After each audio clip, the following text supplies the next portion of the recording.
Hello friends, BPSC TRE 2.0 को लेकर एक ऑफिशियल अपडेट जारी हुआ है जो आपको जानना बहुत ज़रूरी है।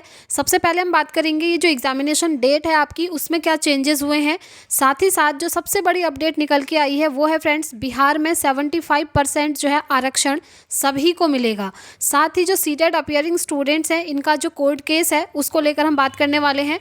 तो सारी चीज़ें हम डिटेल में जानने वाले हैं फ्रेंड्स। ये जो 75% आरक्षण है, इसको लेकर राज्यपाल की मुहर लग गई है। तो अब ये चीज़ जो है आपको बहुत बेनिफिट करेगी, क्योंकि यहाँ पर आरक्षण मिलता है तो आप जानते ही हैं क्या चीज़ें आगे होंगी। तो चलिए सारी चीज़ें हम डिटेल में जान लेते हैं फ्रेंड्स। बने रहिएगा वीडियो में एंड तक। अगर आप चैनल पर नए हैं तो चैनल को सब्सक्राइब कर लीजिएगा, ताकि ऐसे ही ऑथेंटिक इन्फॉर्मेशन आपको मिलती रहे। तो चलिए सबसे पहले मैं आपको दिखा देती हूँ किस कैटेगरी में कितना आरक्षण मिलने वाला है। देखिए, राज्यपाल की मंजूरी के बाद जारी की गई अधिसूचना, ठीक है, राज्यपाल ने मंजूरी दे दी है कि बिहार में अब जो है 75% आरक्षण लागू होगा। तो चलिए मैं आपको सारा दिखा देती हूँ कि किस कैटेगरी में कितना आरक्षण पहले मिलता था और अब कितना आरक्षण बढ़ा दिया गया है। ठीक है, सबसे पहले मैं आप लोगों को ये क्लियर कर दूं फ्रेंड्स, अदर स्टेट को यहाँ पर कोई भी आरक्षण नहीं है, ये सिर्फ बिहार स्टेट की बात हो रही है। तो बिहार में जितनी भी आपकी गवर्नमेंट जॉब अब आएंगी, वहाँ पर जो है आपका 75% आरक्षण फिक्स हो गया है। और यहाँ पर इन्होंने ये भी नोटिस एक निकाला हुआ है ऑफिशियल, कि जो अंडर प्रोसेस हैं जितनी भी वैकेंसीज, यानी कि अभी जो प्रोसेस में है और जो आने वाली हैं, उन सभी में जो है 75% आरक्षण अब फिक्स कर दिया गया है। तो देखिए, अभी जो बीपीएससी टीआरई 2.0 होने वाला है, वहाँ पर भी अब जो बिहार के स्टूडेंट हैं उन्हें बहुत बेनिफिट होने वाला है, उनके लिए बहुत अच्छी गुड न्यूज़ है। तो चलिए मैं आपको डिटेल में बता देती हूँ कि किस कैटेगरी में कितना आरक्षण मिलने वाला है। देखिए, आरक्षण फीसदी में यहाँ पर लिखा हुआ है, वर्ग यहाँ आपको दिख रहा है, पहले कितना आरक्षण था और अब कितना आरक्षण है, यहाँ पर इन्होंने क्लियर लिखा है। देखिए ये है, ठीक है। सबसे पहले है आपका एससी वालों को पहले मिलता था 16% आरक्षण और अब हो गया उनका 20% आरक्षण। नेक्स्ट हम बात करें एसटी को पहले 1% आरक्षण था, अब जो है 2% का आरक्षण उन्हें मिलेगा। साथ ही ईबीसी की अगर बात करें तो उनका पहले आरक्षण था 18 और अब जो है बढ़ा करके 25% हो गया है। वहीं बीसी की अगर हम बात करें तो उनको पहले मिलता था आरक्षण 12% और अब 12 से बढ़ा करके 18% हो चुका है। तो इस तरीके से आप इस पूरे को ऐड करेंगे तो ये तो हो गया आपका 65% आरक्षण। उसके बाद बचा हुआ जो 10% आरक्षण है वो किसे दिया जाएगा, तो देखिए यहाँ पर आप देख पा रहे होंगे स्क्रीन में, 10% सामान्य वर्ग के आर्थिक रूप से कमजोरों को आरक्षण, यानी कि यहाँ पर आपका टोटल हो रहा था 65%, उसके बाद ये वाला जो टोटल है, ठीक है, ये 65% हो रहा था। तो जो बचा हुआ 10% है वो 10% मिलने वाला है जो ईडब्ल्यूएस कैटेगरी के हैं, यानी कि इकोनॉमिकली वीकर सेक्शन जिसको हम बोलते हैं, और हिंदी में अगर आप देखें तो सामान्य वर्ग से आर्थिक रूप से जो कमज़ोर हैं।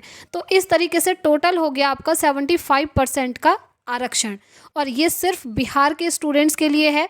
और बिहार में जितनी भी गवर्नमेंट जॉब आएंगी उन सभी में ये रूल अब लागू होगा, भले ही जो जॉब अभी अंडर प्रोसेस हैं, जो चल रही हैं और जो आने वाली हैं उनमें।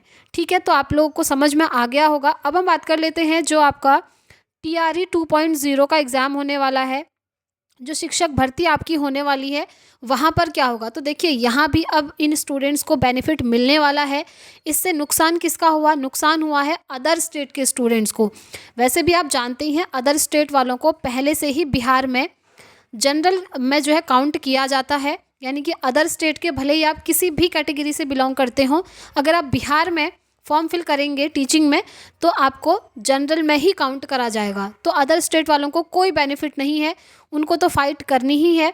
उनके लिए बहुत ज़्यादा कंपटीशन अब हो चुका है, आप देख सकते हैं, क्योंकि आरक्षण बढ़ा दिया गया है बिहार के स्टूडेंट्स के लिए। आई होप आप ये चीज़ें जो है समझ पा रहे होंगे। नेक्स्ट हम बात कर लेते हैं फ्रेंड्स सीटेट अपीयरिंग का। तो देखिए, सीटेट अपीयरिंग की अगर हम बात करें तो अभी तक इन्होंने बोला है कि सीटेट अपीयरिंग को हम अलाउ नहीं करेंगे, क्योंकि पिछली बार इन्होंने नोटिस में क्लियरली रीज़न बताया है। क्योंकि पिछली बार जब इन्होंने सीटेट अपीयरिंग को अलाउ करा था तो उसके बाद जब बीपीएससी की जो जॉइनिंग है स्टूडेंट्स को देनी थी, वहाँ पर काफ़ी चीज़ें हो गई थी। कुछ स्टूडेंट्स ऐसे थे जिन्होंने बीपीएससी पास कर लिया और सीटेट पास नहीं कर पाए तो उन्हें दिक्कत आ गई वहाँ। कुछ स्टूडेंट्स ऐसे थे जो सीटेट की फेक डिग्री लेकर भी वहाँ पहुँचे थे, है ना, जो डीवी हुआ था, डॉक्यूमेंट वेरिफिकेशन। तो वो सारी इन्फॉर्मेशन मैंने वैसे आपको ऑलरेडी दी थी। तो यही रीज़न जो है अतुल प्रसाद जी ने बताए हैं कि इस बार हम सीटेट अपीयरिंग को अलाउ इसी वजह से नहीं कर रहे हैं। और इन्होंने एक चीज़ ये बोला है कि अब हर साल अगस्त में आपका बीपीएससी टीआरई कंडक्ट होगा, तो आप लोगों के पास ये अपॉर्चुनिटी है कि इस बार आप जो भी सीटेट अपीयरिंग है वो जनवरी 21 को जो सीटेट का एग्ज़ाम होने वाला है उसे क्वालिफाई कर लीजिए, एंड देन अगस्त में जो बीपीएससी टीआरई आएगा आप वहाँ पर जो है बैठ सकते हैं। ठीक है।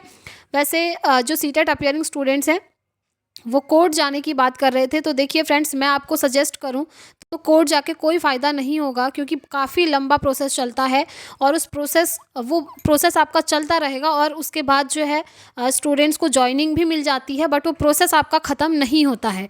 ठीक है, तो बेनिफिट आपको नहीं मिलने वाला है। इससे बेटर है आप सीटेट का एग्ज़ाम क्वालिफाई करिए, उसके बाद जब अगस्त में बीपीएससी टीआरई आएगा आप उसको क्वालिफाई कर लीजिए। और आपके सामने तो अभी बहुत सारी अपॉर्चुनिटीज़ हैं, डीएसएस भी आने वाला है, आप अपना सीटेट पर फोकस कीजिए। एक बार अगर आपने सीटेट निकाल लिया तो आप किसी भी टीचिंग एग्ज़ाम में बैठ सकते हैं। अभी आपका डीएसएस भी आने वाला है और कल मैंने आप लोगों को बताया था ईएमआरएस की जो है एग्जामिनेशन डेट निकल चुकी है। तो एग्ज़ाम आपके बहुत सारे होने वाले हैं, इसलिए आप बीपीएससी के लिए कोर्ट में जाकर के अपना टाइम वेस्ट बिल्कुल मत कीजिए। इससे बेटर है आप अपनी सीटेट की प्रिपरेशन करके उसको क्वालिफाई कर लीजिए, क्योंकि वो अब आपका लाइफ टाइम चलने वाला है और हर स्टेट में चलेगा। ठीक है, नेक्स्ट हम बात कर लेते हैं फ्रेंड्स एग्जामिनेशन डेट की। तो एग्ज़ामिनेशन डेट जो है इन्होंने ऑलरेडी बताई हुई है, वो बताई है आपकी 7 से लेकर 10 दिसंबर तक। तो क्या ये एग्ज़ामिनेशन डेट आपकी एक्सटेंड होगी? देखिए बहुत सारे यूट्यूबर्स आपको बता रहे हैं कि आपका एग्ज़ाम फ़ेब में होने वाला है। पता नहीं इसके पीछे का रीज़न या लॉजिक क्या है, क्योंकि ना ही अभी तक ऑफिशियल वेबसाइट में ऐसा कुछ आया है, ना ही किसी अदर रिसोर्स से ये चीज़ें पता चल पा रही है कि एग्ज़ाम आपका डिले होने वाला है। तो देखिए ये चीज़ तो क्लियर है कि आपका एग्ज़ाम फ़ेब में नहीं जाने वाला है, एग्ज़ाम आपका दिसंबर में ही होगा। हाँ, ये हो सकता है कि जो 7 से 10 दिसंबर की इन्होंने डेट दी है, ये डेट जो है थोड़ा एक्सटेंड हो जाए, यानी कि दिसंबर में ही होगा, बट जो डेट है वो आगे बढ़ सकती है दिसंबर में। ठीक है, तो आप लोग अपनी प्रिपरेशन इसी को ध्यान में रखते हुए करिए कि आपका एग्ज़ाम दिसंबर में ही होने वाला है, बहुत कम टाइम बचा है, तो आप अपनी प्रिपरेशन कंटिन्यू रखिए। तो फ्रेंड्स यही इन्फॉर्मेशन मैंने आपको देनी थी। आई होप आपको वीडियो पसंद आई होगी।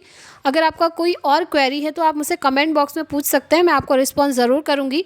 साथ ही अगर हम बात करें पेमेंट की, काफ़ी सारे स्टूडेंट्स ऐसे हैं जिनके कमेंट्स आ रहे हैं कि हमारा पेमेंट फंस गया है, हम क्या करें, पेमेंट की जो डेट है उसको बढ़ानी चाहिए, डेट बढ़ाने के लिए कुछ करिए। तो देखिए सब लोगों ने मिल करके किया था, एक यूनिटी में मिलके ट्विटर कैंपेन चलाया था। उसके बाद आप देखेंगे आज ही अतुल प्रसाद जी ने एक नोटिस भेजा है।